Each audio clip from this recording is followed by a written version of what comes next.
कुरुल्लुस ओस्मान में पिछली बार।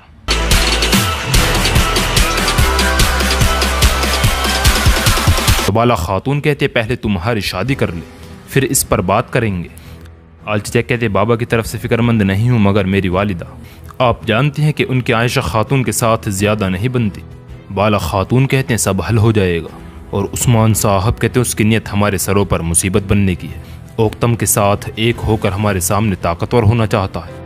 आक तैमूर कहते चचा जान इतनी अहम फतह से पहले मैंने आपको अपने मसाइल में मशगूल कर दिया। तो उस्मान साहब कहते नहीं भतीजे, हम जाकर लड़की का हाथ मांगेंगे। आक तैमूर कहता एक और मसला भी है, वो हर तरफ आदमी फैला चुके हैं।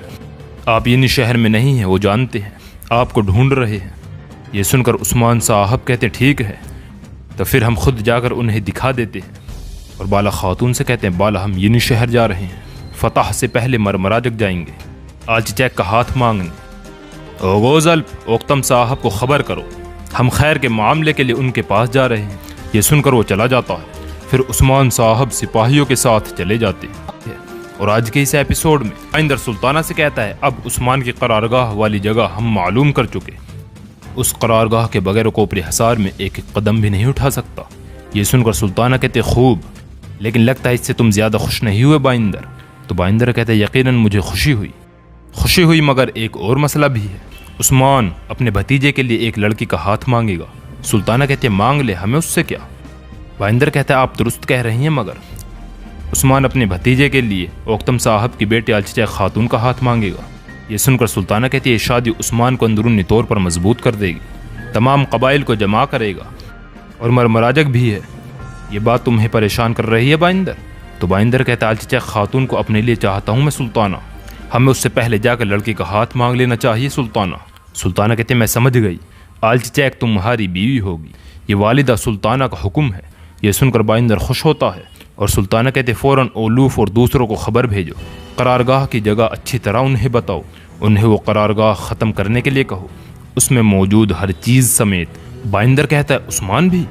सुल्ताना कहते बगैर कमांडर के लश्कर गैर मौजूद समझा जाता है बाइंदर, हमें उस्मान को ख़त्म करना है। मैंने उस्मान के लिए एक मुख्तलिफ वक्त सोचा है, वो और उसकी प्यारी बीवी मालहून आज रात मेरे मेहमान होंगे और तुम उस दौरान आलची चैक खातून से मंगनी करने वाले आदमी होगे।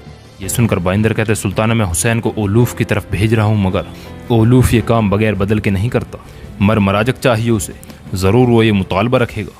इस पर सुल्ताना कहती है उन्हें कहो परेशान ना हो, जो चाहते हैं मिल जाएगा। ये सुनकर बाइंदर चला जाता है और इन शहर में उस्मान साहब अपने सिपाहियों के साथ आ जाते हैं। ये देखकर मालहून खातून उस्मान साहब से पूछती हैं फतह से पहले कोई मसला है। तो उस्मान साहब कहते खैर है, किला फतह करने से पहले हम दिल फतह करने जा रहे हैं, तैयारियां करें, आक तैमूर के लिए आलची चैक का हाथ मांगेंगे।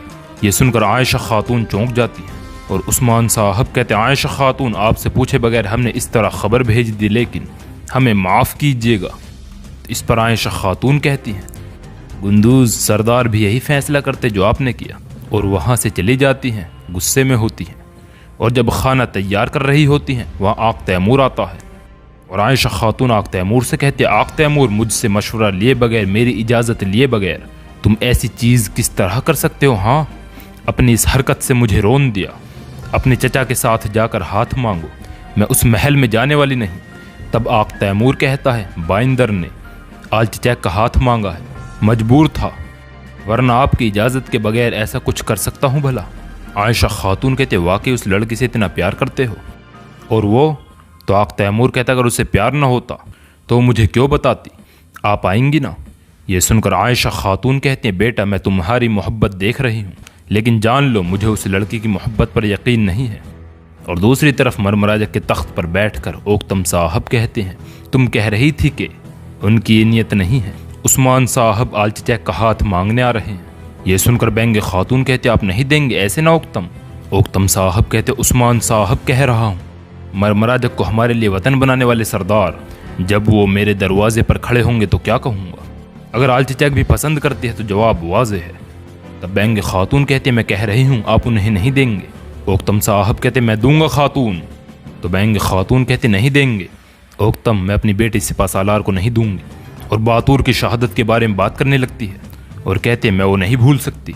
तो ओक्तम साहब कहते बहुत हो गया खातून, میں آل چچیک کا ہاتھ آق تیمور کو دوں گا خاتون کہ اسی دوران وہ اسمہان سلطانہ آ جاتی ہے، اس کے ساتھ بائندر بھی آتا ہے۔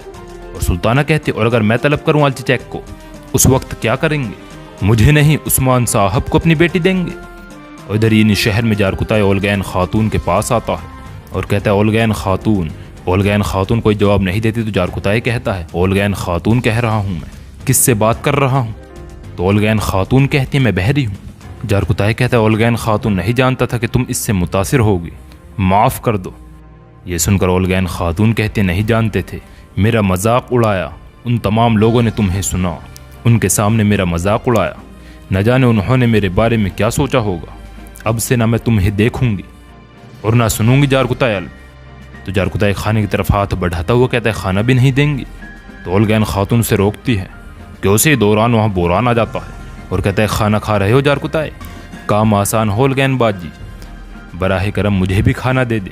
تو اولگین خاتون جیسے اسے کھانا کرنے کے لیے پلیٹ اٹھاتی ہے، جارکتائے کہتا ہے مجھے نہیں دے رہی، اور اولگین خاتون کھانا کر کے بوران کو کھانا دے دیتی ہے اور جارکتائے کو تھوڑا سا کھانا دیتے ہیں۔ تو جارکتائے کہتا ہے میرے ساتھ یہ مت کرو، تو اولگین خاتون کے جو کھانا دیا ہے وہی کھاؤ گے، مزید نہیں ہے۔